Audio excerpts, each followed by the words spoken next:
ఇంత పచ్చి మోసం చేసేటటువంటి కార్యక్రమానికి నారా చంద్రబాబు నాయుడు గారు దిగజారిపోయారు. కొత్తగా అలవాటు పడ్డ చీటర్లాగా ఇవాళ ప్రజల్ని మోసం చేసేటటువంటి కార్యక్రమం చేస్తున్నారు. ఇది చాలా దారుణమైనటువంటి అంశమని మనవి చేస్తున్నా. ఆలోచన చేయండి రాష్ట్ర ప్రజానీకం.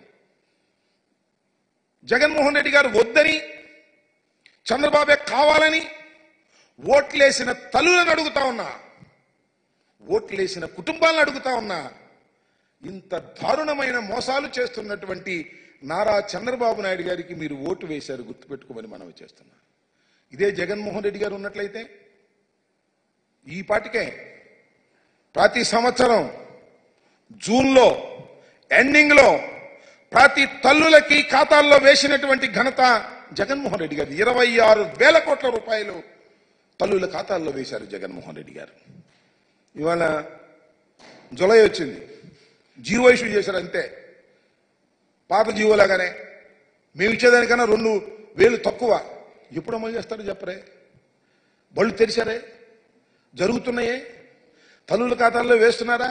ఎప్పుడు వేస్తారు చెప్పండి నారా చంద్రబాబు నాయుడు గారని అడుగుతా ఉన్నాం. ఈ సందర్భంగా వైఎస్ఆర్ కాంగ్రెస్ పార్టీ తరపున మేము అడిగితే సుయినేస్ అనేది రేపేదో ఆవేశపడిపోతాడు. మనం ఉచిత ఇసుక దగ్గర ఏదేదో ఆవేశపడిపోతున్నాడు. చేయలేని వ్యక్తి ఏం చేస్తాడు? ఆవేశపడటం, జగన్మోహన్ రెడ్డి గారిని తిట్టడం, జగన్మోహన్ రెడ్డి గారిని దూషించటం, జగన్మోహన్ రెడ్డి గారిని అనరాని మాటలు అనడం, దెయ్యం అంటాం, భూతం అంటాం, ఇలాంటి పిచ్చి పిచ్చి మాటలు మాట్లాడి కాలం గడుపుకోవాలని ప్రయత్నం చేస్తున్నారు. ఇచ్చిన వాగ్దానాలు నిలబెట్టుకోలేనటువంటి చరిత్రహీనుడిగా మరొకసారి నారా చంద్రబాబు నాయుడు గారు మిగిలిపోవడానికే ప్రయత్నం చేస్తున్నారు తప్ప దీనికి తక్షణమే సమాధానం చెప్పాలని మనవి చేస్తున్నా. కూటమిలో ఉన్న ప్రతి నాయకులు సమాధానం చెప్పాలని మనవి చేస్తున్నా. ఉప ముఖ్యమంత్రిగా ఉన్నటువంటి జనసేన అధిపతి పవన్ కళ్యాణ్ గారు దీని గురించి ఆలోచన చేసి సమాధానం చెప్పాల్సిన అవసరం ఉంది. చంద్రబాబు నాయుడు గారు సమాధానం చెప్పాల్సిన అవసరం ఉంది. మీరు ప్రతి పిల్లవాడికి ఇస్తానని చెప్పి ఇవాళ కేవలం ఒక్క 15,000 రూపాయలే తల్లుల ఖాతాల్లో జమ చేయడానికి జీవోని ఇష్యూ చేశారు. ఇంకా డబ్బులు వేయలే. ఇప్పుడు వేస్తారో తెలియదు. నేను అడుగుతా ఉన్నా, ఎప్పుడు డబ్బులు వేస్తారో కూడా చెప్పాలి. ఎంతమంది పిల్లలుంటే అంతమందికి కూడా గణన చేసి వాళ్లకు డబ్బులు ఇవ్వాలి. ఇది మేము ఫ్రెష్ గా డిమాండ్ చేస్తున్న అంశం కాదు. మీ మేనిఫెస్టోలో పెట్టి ప్రచారం చేసినటువంటి విషయాన్ని మీరు తప్పనిసరిగా అమలు చేయాలని వైఎస్ఆర్ కాంగ్రెస్ పార్టీ డిమాండ్ చేస్తుంది. తక్షణమే ఈ జీవోను మార్చండి. ఈచ్ స్టూడెంట్ అని రాయండి. ఈచ్ మదర్ కాదు, ప్రతి విద్యార్థికి 15,000 చొప్పున తల్లుల ఖాతాల్లో వేసే విధంగా ఈ జీవోని సవరించాలి.